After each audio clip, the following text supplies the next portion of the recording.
Subscribe कीजिए heal with doctor YouTube channel को, साथ ही बेल आइकन भी दबाएं ताकि आप लेटेस्ट हेल्थ रिलेटेड वीडियोस सबसे पहले देख सकें। Hello everyone. आज की वीडियो में हम बात करेंगे एक्एंथोसाइट्स के बारे में। आप इस इमेज में क्लियरली देख सकते हैं, ये हमारे खून के अंदर एक सेल होता है जिसका नाम होता है आरबीसी यानी रेड ब्लड सेल। अगर किसी भी वजह से उसकी शेप चेंज हो जाती है तो उसको हम एक्एंथोसाइट्स बोलते हैं। तो एक्एंथोसाइट्स कुछ नहीं है, हमारे रेड ब्लड सेल के एबनॉर्मल पोजीशनिंग लेंथ के बारे में हम बोलते हैं। इसके अंदर क्या होता है, जो सेल का साइज़ होता है यानी सर्कुलर सिलेंड्रिकल साइज़ है वो बदल जाता है। उसके जो सरफेसेस होते हैं वो अनइवन हो जाते हैं और वो लेंथ में बढ़ जाते हैं, जैसे कि आप इस इमेज में क्लियरली देख पा रहे हैं। इसमें जो ये स्पाइक्स लाइक स्ट्रक्चर है वो आरबीसी के सेल पे है। आरबीसी के सेल का स्ट्रक्चर आप देख सकते हैं सिलेंड्रिकल है। अगर इसके अंदर शेप चेंज हो जाए, लेंथ चेंज हो जाए, तो उस कंडीशन को हम बोलते हैं एक्एंथोसाइट्स। तो एक्एंथोसाइट्स वर्ड कहाँ से आया? एक्एंथा मीन्स थॉर्न यानी स्पाइक्स, काइट्स मतलब सेल। ये यूजुअली इनहेरिटेड और एक्वायर्ड डिजीज़ से लिंक है। कहने का मतलब ये दूसरी बीमारियों का भी नतीजा हो सकता है, साथ साथ ये इनहेरिटेड यानी जेनेटिक डिसऑर्डर भी हो सकता है जो एक जनरेशन से दूसरी जनरेशन में ट्रैवल करता है। इसके बाद हम बात करेंगे एक्एंथोसाइट्स के बारे में कि ये क्यों होते हैं। ये होते हैं हमारे प्रोटीन और लिपिड जो रेड ब्लड सेल के ऊपर होते हैं कोटिंग में, उनके अंदर कुछ बदलाव आ जाना यानी structural change in protein results in acanthocytes. हालांकि ये बात भी सच है कि बहुत सारी रिसर्च आज भी इस पे चल रही है और पूरी तरीके से ये पता नहीं लगा पाए कि ये थॉर्न लाइक स्ट्रक्चर्स कैसे बने, यानी ये स्पाइक्स इस सेल के ऊपर किस तरीके से बने। बस एक स्टडी के अंदर दिखाया गया कि ये प्रोटीन के चेंजेस की वजह से, प्रोटीन और लिपिड यानी फ़ैट के चेंजेस की वजह से, वो मैंने आपको बता दिया है। इस इमेज में आप क्लियरली देख सकते हैं कि कैसे एक सिलेंड्रिकल रेड ब्लड सेल के अंदर चेंजेस आते हैं और वो इस तरीके से स्पाइक फॉर्म में लार्ज सेल बन जाता है। तो अब हम बात करते हैं एक्एंथोसाइट्स हमें किन लोगों में देखने को मिलेंगे। हमें जिन लोगों को लिवर की डिजीज़ है, लिवर की बीमारियां हैं और बहुत सीवियर लिवर की बीमारियां, उनमें देखने को मिलेंगे। अल्कोहलिक पेशेंट में देखने को मिल सकता है, जो लोग बहुत ज़्यादा अल्कोहल इंटेक करते हैं। माल न्यूट्रिशन वाले पेशेंट में मिल सकता है, जो लोग बहुत कम खाते हैं, जिनके अंदर बहुत सारी न्यूट्रिशन की कमी रहती है। या फिर रेयर न्यूरल डिजीज़ जैसे कि कोरी एक्एंथोसाइटिस और बाकी रेयर न्यूरोलॉजिकल सिंड्रोम्स में हमें ये दिक्कत देख हैं। तो अब हम बात करते हैं कि अगर किसी भी मरीज़ को ये दिक्कतें हैं तो उनमें क्या क्या चीज़ें या लक्षण हमें देखने को मिलते हैं।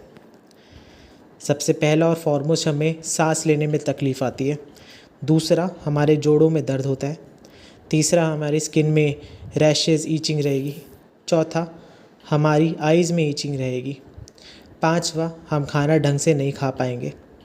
छठा, हमारी नींद खराब होगी आगे, बहुत ज़्यादा आगे वाली स्टेजेस में। सातवां, एनलार्ज स्प्लीन एंड लिवर भी हो सकता है और स्प्लीन का फंक्शनल भी कम हो सकता है। आठवां, हमारी चेस्ट में पेन यानी छाती में दर्द हो सकता है।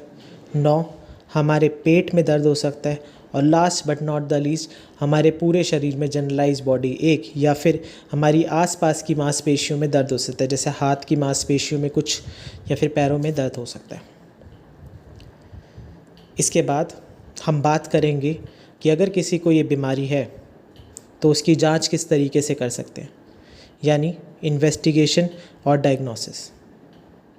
अगर आप इस चैनल पे नए आए हैं तो प्लीज़ इस चैनल को सब्सक्राइब करें ताकि मैं ऐसी रेयर प्रॉब्लम्स पे वीडियो बनाता रहूं। सबसे पहले हम ब्लड टेस्ट करा के देखते हैं। देखिए, खून की जांच बहुत ज़रूरी है ऐसी बीमारियों को जांचने के लिए। हमारी खून की जांच में हम खून ब्लड कंप्लीट ब्लड काउंट कराते हैं, ब्लड कल्चर कराते हैं। इन सब से हमें इन्फेक्शन का भी पता चलता है, साथ साथ हमारे शरीर में कितना सेल का काउंट अभी बचा है वो भी पता चलता है। इसके बाद हम स्मीयर बना के देखते हैं।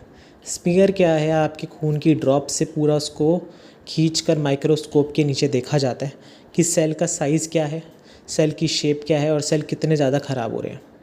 एक हमें पता चलता है सेल कितने हैं, ख़राब है या ठीक है वो नहीं पता चलता, कितना नंबर है वो पता चलता है सीबीसी से, और किस तरीके से दिख रहे हैं वो हमें पता चलता है स्मीयर से। इसके बाद हम एक्सरे सीटी स्कैन करा सकते हैं जोड़ों के दर्द, मांसपेशियों के दर्द के लिए। उसके बाद जेनेटिक टेस्टिंग करानी भी ज़रूरी है क्योंकि एक तरीके का ये जेनेटिक डिसऑर्डर भी है।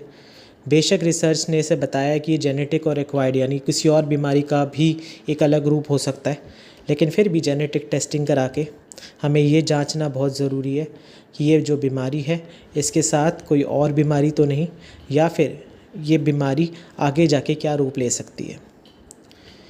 इसके बाद एमनियोसेंटेसिस या फिर अल्ट्रासाउंड, ये सब चीज़ें हमें जब करानी चाहिए जब मदर के अंदर ये कंडीशन हो, ये जानने के लिए कि इसके बच्चे में ये कंडीशन गई है या नहीं गई। सो अब हम बात करेंगे कि अगर किसी को ये बीमारी है और उसका हमें इलाज करना है तो हम किस तरीके से कर सकते हैं। आप प्लीज़ मेरे चैनल को सब्सक्राइब करें, थैंक यू। तो ट्रीटमेंट में आप स्पेसिफिक सप्लीमेंट ले सकते हैं, आप सर्जरी करा के स्प्लीन को रिमूव करा सकते हैं। इसके बाद आप कुछ ऐसी दवाइयाँ खा सकते हैं जिससे हीमोग्लोबिन बढ़े, अनीमिया कम हो, बाकी सारे सिम्टम ठीक हो, जैसे नींद ना आना, एंजाइटी, डिप्रेशन को ठीक कर सकता है। Last but not the least, physiotherapy.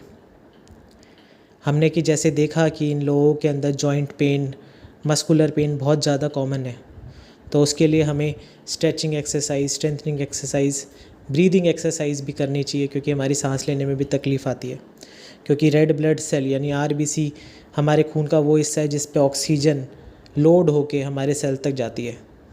जितने कम ये सेल होंगे उतनी कम हीमोग्लोबिन होगी, हीमोग्लोबिन कम होगी उतनी कम हमारी बॉडी के अंदर सांस ऑक्सीजन जाएगी, इसी वजह से सांस लेने की दिक्कतें भी हो सकती हैं। तो उस सब चीज़ों में आपका फिजियोथेरेपिस्ट आपको सारी एक्सरसाइजेस, सारी इलेक्ट्रोथेरेपी करवाएगा जिससे आप इससे ठीक हो सकते हैं। फिर भी अगर आपको किसी भी चीज़ का डाउट है, आपको लगता है कि आपकी मैं किसी तरीके से मदद कर सकूं, तो नीचे दिए गए व्हाट्सएप नंबर पे मुझसे कॉल, मैसेज पे बात करें। Thank you so much. तो आई होप आपको ये वीडियो पसंद आई होगी। इस वीडियो को लाइक करें एंड शेयर करें ज़्यादा से ज़्यादा। साथ ही कमेंट सेक्शन में अपने डाउट्स बताएं मुझे, ताकि मैं उन्हें बहुत जल्दी से जल्दी क्लियर कर पाऊँ। Thank you and wish you a very happy and healthy life ahead.